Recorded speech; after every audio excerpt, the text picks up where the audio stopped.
ஆண்டின் தொடக்கத்தில் ஆளுநர் உரை என்ற நடைமுறையை விளக்க நடவடிக்கை எடுக்கப்படும் என முதலமைச்சர் ஸ்டாலின் தெரிவித்திருக்கிறார். இது தொடர்பாக சட்டப்பேரவையில் உரையாற்றிய அவர், நூற்றாண்டு கால மரபையும் பாரம்பரியத்தையும் கொண்ட மக்கள் சபையை ஆளுநர் அவமதிப்பதாக தெரிவித்தார். ஆளுநர் என்பவர் மாநில நலனில் அக்கறை கொண்டவராக இருக்க வேண்டும் என குறிப்பிட்ட முதலமைச்சர் ஸ்டாலின், உரையை ஆளுநர் படித்ததாக பேரவையில் ஒருமனதாக தீர்மானம் நிறைவேற்றப்படும் என கூறினார். ஆண்டின் தொடக்கத்தில் ஆளுநர் உரை என்ற நடைமுறையை விளக்க நடவடிக்கை எடுக்கப்படும் எனவும் முதலமைச்சர் ஸ்டாலின் அறிவித்தார்.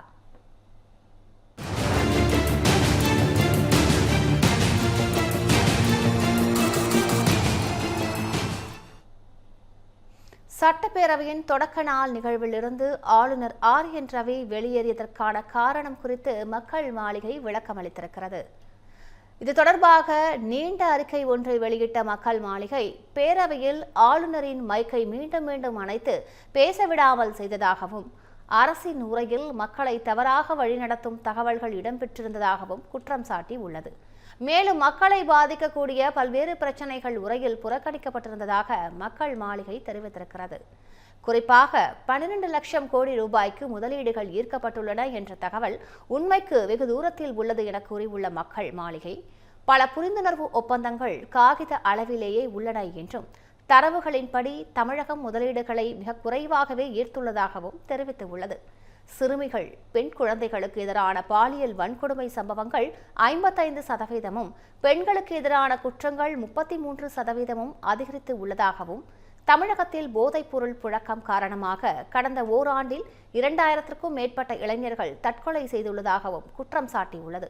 தொடர்ந்து பட்டியலின மக்களுக்கு எதிராக அட்டூழியங்களும் பட்டியலின பெண்களுக்கு எதிரான பாலியல் வன்கொடுமைகளும் அதிகரித்ததாக கூறியதோடு, இந்தியாவின் தற்கொலை தலைநகரம் என்று சொல்லும் அளவுக்கு தமிழகத்தில் கடந்த ஓராண்டில் 20,000 தற்கொலைகள் நடந்துள்ளதாகவும் தெரிவிக்கப்பட்டு உள்ளது. பல ஆண்டுகளாக தேர்தல்கள் நடத்தப்படாததால் கிராம பஞ்சாயத்துகள் செயலிழந்து போயுள்ளதாகவும் மக்கள் மாளிகை தெரிவித்திருக்கிறது. தமிழக அரசால் நிர்வகிக்கப்படும் பல கோயில்களில் அறங்காவலர் குழு இல்லாததால் பக்தர்கள் மிகுந்த விரக்தியில் உள்ளனர் என்றும், வேலைவாய்ப்பு, பொருளாதார வளர்ச்சிக்கு முதுகெலும்பாக விளங்கும் சிறு குறு மற்றும் நடுத்தர தொழில்துறை பிரச்சனையில் உள்ளதாகவும் தெரிவித்த மக்கள் மாளிகை, தமிழ்நாட்டை சேர்ந்த பல தொழில் முனைவோர் தங்கள் நிறுவனங்களை பிற மாநிலங்களுக்கு மாற்ற வேண்டிய நிலைக்கு தள்ளப்பட்டுள்ளதாகவும் தெரிவித்திருக்கிறது. மேலும் பல்வேறு துறைகளில் பணியாற்றும் ஊழியர்களிடையே கடும் அதிருப்தி நிலவி வருவதாக குறிப்பிட்ட மக்கள் மாளிகை, மீண்டும் ஒருமுறை தேசிய கீதம் அவமதிக்கப்பட்டுள்ளது என்றும் குற்றம் சாட்டியுள்ளது. இத்தனை குற்றச்சாட்டுகளையும் அடுக்கிய மக்கள் மாளிகை, இது அனைத்தும் தமிழக அரசின் உரையில் புறக்கணிக்கப்பட்டுள்ளதாக விளக்கம் அளித்து உள்ளது.